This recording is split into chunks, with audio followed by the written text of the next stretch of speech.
Real Green Ninja here. Today we're going to talk about a very important topic, the difference between a credit balance and a prepay balance. So let's begin. I've actually gotten a couple calls recently where people are starting to take in prepays, they're starting to put that into the system, but they're not putting them in as prepays, they're actually putting them in as credits on the account. As far as service assistance is concerned, that actually is a really major difference. They may seem to work similar, but it's a really big difference, and you're going to run into problems at the end of the year if it's not set up correctly. I already set up two accounts here. If we take a look here, there we go. For all intents and purposes, they're pretty much the same. They both have a lawn care program that is $43.49 around. They also have an aeration, which is $100 for the service. And you'll notice that both of them have a balance. This one has a credit balance of $247.92. This one has a prepay balance of $247.92. Now, their net balances are the same, so that's fine. But again, this is a big difference between prepay and credit balance, because what's going to happen if I come in here and I post production on this aeration, which is not covered by that prepay balance.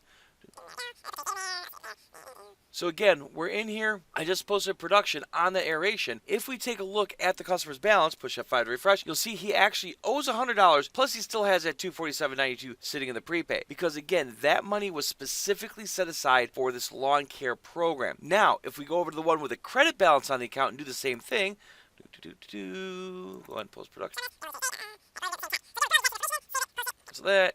Yes, there we go. And we close this out here. Come back here, push F5 to refresh. You'll notice that the net balance, again, is the same. But the thing is, though, is the credit balance has gone down, because the credit balance can be used for whatever next you post production on. Again, prepay balances say you are specifically setting this money aside for something. The credit balance says I can use this for almost anything that we post production on, other than prepay services, that is. So like I was saying, there is a really big difference, because what's going to happen at the end of the year is, yes, at the end of the year the customer's still going to owe you $100, but the problem is they're also going to owe you an additional amount because they did not get the discount they normally would have gotten. So again, if we come in here and post production on this right here, dude.